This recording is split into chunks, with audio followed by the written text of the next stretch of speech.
The world is full of terrible crises, but the violence in Somalia stands out as one of the most brutal tragedies of the past 2 decades. Tens of thousands have been killed or brutalized, and hundreds of thousands have died because of the accompanying famine and disease. The goal of this video series is to explain the problems that have led to these terrible figures, and evaluate the solutions that have been proposed or are already underway. No government has ruled over the entirety of Somalia since 1991, and for a quarter of a century, armed conflict has left the country in a state of anarchy. It has been ranked the most corrupt and most fragile state in the world several times over the past few years, above more infamous countries like Syria or Afghanistan. It's home to the deadliest insurgent group in Africa, Al-Qaeda-linked Al-Shabaab, which in 2016 alone was involved in over 4,000 deaths. Recently, ISIS has also established an affiliate in the country, which remains small although it is growing quickly. The threat posed by Al-Shabaab has drawn in the US government, which has been ramping up its military involvement in Somalia since the beginning of 2017. It has deployed SEAL Team 6 in at least one raid, reduced the oversight required to conduct strikes, and sent personnel to train state security forces. All of this alongside a rigorous campaign to target Al-Shabaab's leadership. However, the US isn't the only country using the chaos in Somalia to spread its influence. Turkey plans on training 10,000 troops for the Somali security forces and has built a major base on Somali soil to this end. Meanwhile, the United Arab Emirates has made a deal for their first overseas military base with a regional semi-autonomous government.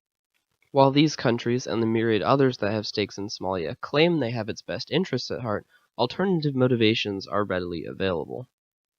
For instance, the importance of Somalia's location cannot be overstated. Controlling the country would mean a foothold in the Indian Ocean, a checkpoint along the shipping route that runs through the Bab el-Mandeb Strait, and an advantageous proximity to the Arabian Peninsula, particularly the ongoing conflict in Yemen. Another important consideration is that Somalia has been speculated to possess as much as 110 billion barrels in oil reserves, which, for reference, would be the 6th largest in the world. It should be noted that oil has not yet been discovered in commercial quantities, largely because the ongoing conflict has made drilling impossible.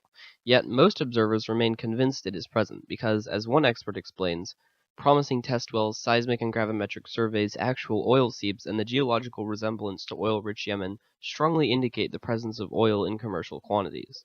The specific locations where oil is believed to be present have led to further issues, as they often fall in disputed areas claimed by multiple factions. On top of the chaotic security situation, Somalia is facing a severe humanitarian crisis brought on by prolonged drought. With 6.2 million people in need of aid and 388,000 children acutely malnourished, it is safe to say that it has had widespread destabilizing effects on every facet of Somali society. Even worse, as these people migrate to areas where they can find aid, they are adding to the 1 million people who are already internally displaced by the ongoing conflict, stressing weak infrastructure even further. In conclusion, Somalia is one of the most volatile countries on the planet, and its future is far from certain. What is certain, however, is that it is facing a daunting array of challenges. Yet, while this is cause for concern, it can also be a source of optimism, because if Somalia can be pulled back from the brink, any country can be. While the last few minutes have focused on the importance of the issue, they've done little to explore any solutions. That's intended. The next 3 parts will look at certain areas in much more depth than has been done here. Part 2 will look at the military and political situations in late 2017. Part 3 will discuss the much derided clan system and how it affects the political sphere, as well as the historical conflicts and grievances that have destroyed the country.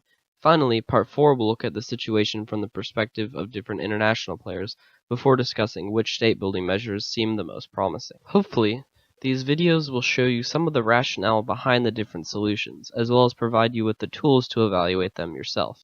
Until then, thanks for watching this lucid briefing.